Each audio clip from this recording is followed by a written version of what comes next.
여러분, 안녕하세요. 오늘은 우리 시대의 가장 큰 화두 가운데 하나인 기후위기, 탄소 제로, 그리고 기본소득에 대해 함께 생각해 보려 합니다. 이 이야기는 단순한 환경 문제가 아니라 생태 경제학의 인문학적 성찰과도 연결되어 있습니다. 먼저 지난 여름을 되돌아봅시다. 정말 유난히도 무덥지 않았나요? 밤마다 열대야 때문에 잠을 설치던 날이 많았을 겁니다. 실제로 지난 7월은 세계 기상 관측 사상 가장 뜨거웠던 달로 기록될 정도였습니다. 수도권의 불볕더위 일수는 평년의 2배 가까이 되었고, 정전과 냉방 과부하 때문에 불편을 겪은 가정도 적지 않았습니다. 이제는 누구나 알지요. 이 무더위의 주범은 바로 지구온난화입니다. 지구온난화는 단순한 기후변화가 아니라 이제는 기후위기라는 이름으로 불려야 할 만큼 심각한 단계에 이르렀습니다. 이미 지구 곳곳에서 기록적인 폭염, 해수면 상승, 대형 산불, 빙하의 붕괴, 폭풍과 가뭄이 빈번하게 일어나고 있습니다. 그리고 그 원인은 다름 아닌 인간의 활동이 만들어낸 엔트로피 증가입니다. 즉, 과거부터 지금까지 이어져 온 인간의 과잉 욕망이 결국 기후 위기를 불러온 것입니다. 오늘날 우리는 단순한 기후변화가 아니라 기후 위기라는 말이 더 어울리는 현실에 살고 있습니다. 대륙 곳곳에서 기록적인 고온 현상이 나타나고 해수면은 점점 상승하고 있습니다. 대형 산불은 빈번하게 일어나고 빙하와 동토층은 녹아내리고 있습니다. 가뭄과 폭풍도 이제는 이상현상이 아니라 거의 일상처럼 느껴집니다. 왜 이런 일이 일어나는 걸까요? 전문가들은 이렇게 설명합니다. 지난 200년 동안 인간 활동으로 인해 대기 중 이산화탄소와 메탄이 폭발적으로 증가했고, 이로 인해 지구의 열에너지 순환이 바뀌어 기후가 불안정해졌다고요. 그 결과 지금까지 200만 명 이상이 목숨을 잃었고, 경제적 손실은 무려 4천조 원이 넘는다고 합니다. 전문가들은 지난 200년 동안 꾸준히 증가한 이산화탄소와 메탄 같은 온실가스 때문이라고 말합니다. 실제로 이산화탄소는 전체 온실가스의 89%를 차지합니다. 그리고 바로 이 기체가 지구온난화의 가장 큰 원인으로 지목되고 있습니다. 그 결과는 참혹합니다. 이제는 티핑 포인트, 즉 돌이킬 수 없는 임계점에 거의 다다른 상황입니다.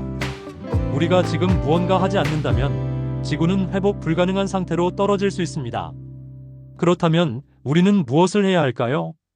첫 번째 대안은 바로 탄소 제로입니다.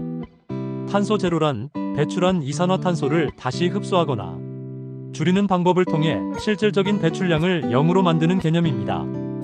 이를 위해 여러 방법이 있습니다. 숲을 조성해 이산화탄소를 흡수하는 방법, 화석 연료 대신 태양광 풍력 지열 같은 재생에너지를 개발하는 방법, 그리고 기업에 탄소세를 부과하거나 국가 간의 탄소 배출권을 거래하는 방식이 있죠. 세계 여러 나라에서 이미 실천이 시작되고 있습니다. 독일 프라이부르크는 태양광으로 난방과 온수를 해결하고 있고, 미국 루이지애나 폴크 지역은 지열을 이용해 4천 가구의 냉난방을 해결하고 있습니다. 핀란드는 1990년 세계 최초로 탄소세를 도입했고, 지금은 30개 국가가 참여하고 있습니다. 하지만 한국은 여전히 기후 악당국으로 불리며 이산화탄소 배출량을 충분히 줄이지 못하고 있습니다. 이 부분은 우리가 깊이 반성해야 할 지점입니다. 이는 단지 한 나라의 문제가 아니라 우리 모두의 문제입니다. 왜냐하면 기후는 사유재산이 아니기 때문입니다. 모두의 몫, 모두의 책임입니다. 두 번째 대안은 기본소득입니다. 여러분, 기본소득이 기후위기와 무슨 상관이 있을까요? 기본소득은 모든 사람에게 아무 조건 없이 정기적으로 일정한 금액을 지급하는 제도입니다. 겉보기엔 단순한 복지 정책 같지만 사실은 생태위기 극복의 중요한 열쇠가 될 수 있습니다. 왜 이것이 생태위기의 대안일까요?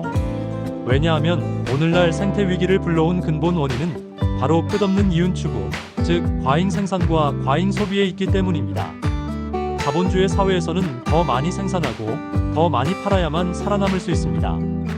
그 과정에서 우리는 소비자로 전락하고 지구는 끝없이 파괴됐습니다.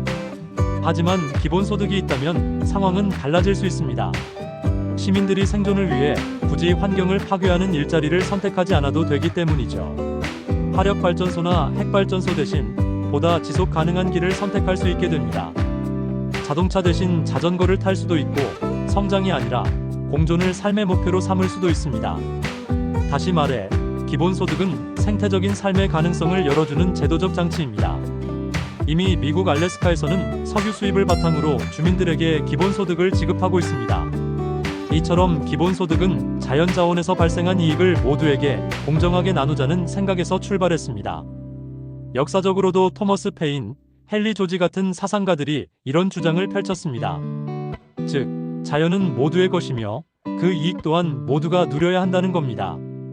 마지막으로 우리가 생각해야 할 것은 경제학의 전환, 즉 신고전주의 경제학에서 생태경제학으로의 패러다임 전환입니다. 기존의 경제학은 자원 배분의 효율성, 시장의 원리만을 강조했습니다. 하지만 이제는 그것만으로는 부족합니다. 왜냐하면 생태계는 단순히 자원이나 비용의 문제가 아니라 지속 가능성과 공정한 분배, 그리고 생명 전체의 문제이기 때문입니다.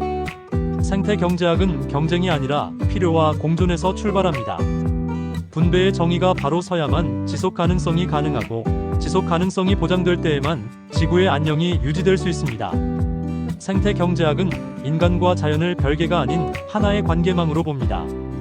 즉, 경쟁과 성장 중심이 아니라 지속 가능성과 정의로운 분배를 출발점으로 삼습니다. 생태는 관계 맺음 그 자체입니다. 사람과 사람, 사람과 자연이 서로를 의존하며 살아가는 구조지요. 그래서 생태 경제학은 단순히 자원의 가격을 계산하는 학문이 아니라 지구 공동체의 안녕을 지키기 위한 새로운 경제학이라고 할 수 있습니다. 대표적인 예가 도넛 경제학입니다. 영국 경제학자 케이트 레이워스가 제안한 도넛 경제학도 같은 맥락입니다. 도넛 안쪽은 인간이 지켜야 할 사회적 기초, 바깥쪽은 넘어서는 안 될 생태적 한계를 의미합니다. 그 사이의 균형 영역이 바로 우리가 살아가야 할 공간이라는 거죠. 스페인 속담에 이런 말이 있습니다. 결국 오늘 제가 말씀드리고 싶은 핵심은 이겁니다. 우리가 지금처럼 무한한 소비와 성장만을 좇는다면 지구는 더는 우리에게 터전이 되어주지 못할 것입니다. 마지막으로 이렇게 정리해 볼까요? 스페인 속담에 이런 말이 있습니다. 신은 항상 용서하고 인간은 가끔 용서하지만 자연은 결코 용서하지 않는다. 이 말처럼 자연은 우리가 저지른 잘못을 끝내 돌려주고야 맙니다. 그러므로 우리는 지금 새로운 가치관을 선택해야 합니다. 과잉 욕망을 줄이고 탄소 제로를 실천하고 기본소득을 도입하며 생태 경제학적 전환을 추구해야 합니다. 결국 자연이 인간이고 인간이 자연입니다. 지구와 함께 살아간다는 인문학적 성찰, 그것이 우리가 기후 위기를 넘어 미래를 지켜낼 수 있는 유일한 길일 것입니다. 우리가 지구와 함께 살아간다는 사실을 기억하고 이제는 행동해야 합니다.